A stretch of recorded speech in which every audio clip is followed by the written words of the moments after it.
देशाचे मुख्य निवडणूक आयुक्त राजीव कुमार यांनी 2024च्या लोकसभा निवडणुकीचं वेळापत्रक जाहीर केलं आहे. मतदान 19 एप्रिलपासून सुरू होईल आणि 1 जूनपर्यंत 7 टप्प्यात मतदान होईल.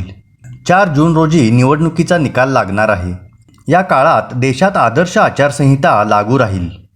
कोणत्याही राजकीय पक्षाने, नेत्याने, उमेदवाराने किंवा सामान्य माणसाने आचारसंहितेचं उल्लंघन केल्यास त्याच्यावर कडक कारवाई केली जाईल. कोणत्याही व्यक्तीने सोशल मीडियावर धार्मिक, जातीय किंवा कोणत्याही प्रकारचा हिंसाचार भडकवणारा मेसेज पोस्ट केला तर त्याच्यावर कठोर कारवाई केली जाईल असं आयोगानं म्हटलं आहे. तर मित्रांनो, निवडणुकांच्या पार्श्वभूमीवर जगभरातल्या आत्तापर्यंतच्या सर्वात रक्तरंजित निवडणुकांची आपल्याला माहिती आहे का?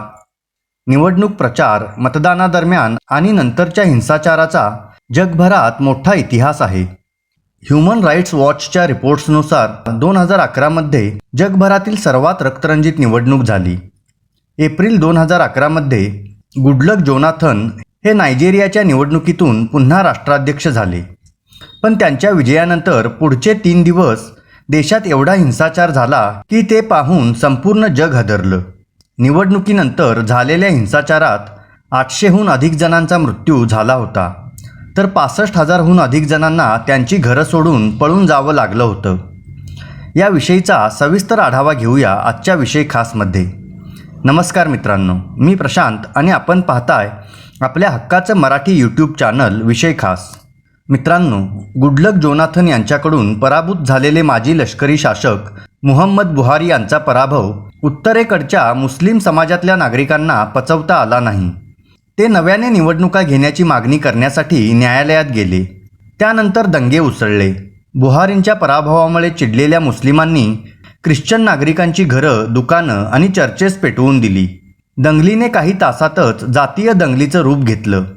यानंतर ख्रिश्चन समुदायाचे नागरिक संतापले आणि त्यांनी मुस्लिमांची घरं, दुकानं आणि मशिदी पेटवल्या. दंगली कमी झाल्यानंतर जोनाथन यांनी हिंसाचाराची चौकशी करण्यासाठी धार्मिक नेते, राज्यकर्ते आणि वकिलांचं एक पॅनल तयार केलं. 16 एप्रिल 2011च्या निवडणुकीनंतर झालेल्या दंगली कोणीही भडकवल्या नव्हत्या असं बुहारींच्या समर्थकांचं म्हणणं होतं. जोनाथन यांची सत्ताधारी पीपल्स डेमोक्रॅटिक पार्टी म्हणजेच PDPने हिंसाचारासाठी विरोधकांना जबाबदार धरलं होतं. PDPच्या म्हणण्यानुसार या दंगली जाणीवपूर्वक पेटवण्यात आल्या. ज्या भागात बुहारींची पार्टी जिंकली त्या भागातल्या ख्रिश्चनांना लक्ष्य करण्यात आलं. तिथं भडकवणारी भाषणंही दिली गेली. या निवडणुकीत जोनाथन यांना 59% मतं तर बुहारींना 32% मतं मिळाली होती. हिंसाचाराच्या तपासादरम्यान उत्तर कदुनामधून 500 जणांना ताब्यात घेण्यात आलं. त्यांच्यावर गुन्हे दाखल करण्यात आले. दक्षिणेकडच्या राज्यांनाही हिंसाचाराचा फटका बसला आणि दक्षिणेतल्या जातीय समुदायांनाही लक्ष्य करण्यात आलं. संसाधनावरून सुरू असलेला संघर्ष आणि नागरिकत्व धोरणांसारख्या समस्यांशी हा हिंसाचार संबंधित असल्याचं रिपोर्टमध्ये म्हटलंय. दंगलींपासून बचावासाठी पोलीस ठाण्यात आश्रय घेतलेल्या काही जणांवर बलात्कार करून त्यांची हत्या करण्यात आली होती. ह्युमन राईट्स वॉचने तेव्हा म्हटलं होतं की यापूर्वीही अशा प्रकारच्या हिंसाचाराच्या प्रकरणामध्ये पोलीस आणि सरकारी वकिलांनी क्वचितच कोणाला शिक्षा दिली असेल.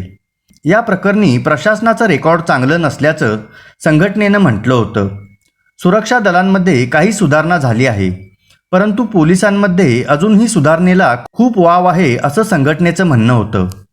तर मित्रांनो, आत्तापर्यंत झालेल्या या सर्वात रक्तरंजित निवडणुकीबद्दल आपलं मत कमेंट करून आम्हाला नक्की कळवा व अशाच माहितीपूर्ण व्हिडिओचे अपडेट मिळवण्यासाठी विषय खासला नक्की सबस्क्राईब करा.